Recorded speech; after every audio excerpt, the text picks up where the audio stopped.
And you could say, hey, I read this great thing in the 4 hour work week. I'm going to hire a virtual assistant this week on Upwork or some other website. And I'm going to try to delegate something to them because I want to create more time in my life and I don't want to do this admin stuff anymore. Tim told me I could do it. Tell your group. And the next week when you show up, you say, hey, I failed and I need help. I need you guys to hold me accountable. I want to try it again this week. Make sure by Monday afternoon I signed up for Upwork or whatever it is. Yeah. Or you show up and you say, hey, I tried this out. It was way easier than I thought. I don't know why I'd never tried this before. Now I'm going to set a new goal for this week to delegate 10 more things on my calendar. Right. And so having that accountability group as a place to share your ideas and build momentum is really important. And then having the activity tracker as a place for your whole team, all of your buddies to see what you're working on and for you to measure your activity. I think that's the other piece to the puzzle. So that's how I choose to implement the things from the books I'm reading. Because I love how in the book you talk about your success buddies, this group that you've created and how we should be creating these groups. And other people have talked about how, like you have to have your tribe, you have to have like a certain army behind you. You can't do it on your own kind of thing.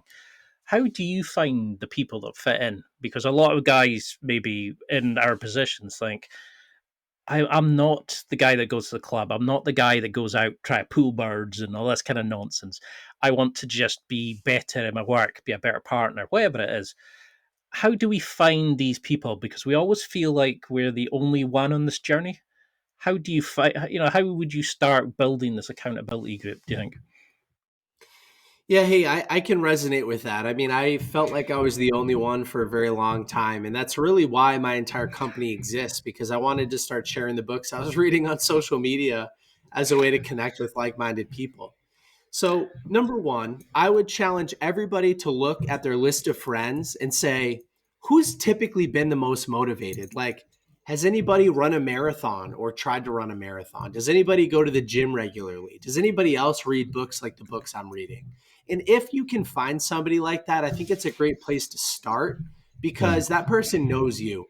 And, there's that saying, you are the average of the five people you spend the most time with. Sometimes it's important to change those five people, but sometimes you can rise with them as a group as opposed to against them and replacing them. So call up that friend like, hey, I know a couple of years ago you ran a marathon or a half marathon. Is that something you would want to try again? Because I'm starting this accountability group and maybe I could hold you accountable to running again. Or hey man, I know you go to the gym pretty often. I'm starting an accountability group. Can I hold you accountable to taking your gym to the next level and you can hold me accountable to reading and we can talk about it on a weekly basis? Maybe buy them a copy of Rise of the Reader and gift it to them and see what they think. If you don't have anybody in your life like that, which is totally fine, I recommend going to the comment section of your favorite online influencer, like let's just say David Goggins, somebody like that, who really challenges people to be a better version of themselves. If you get in the comment section, you're going to find people who are just as motivated as you are.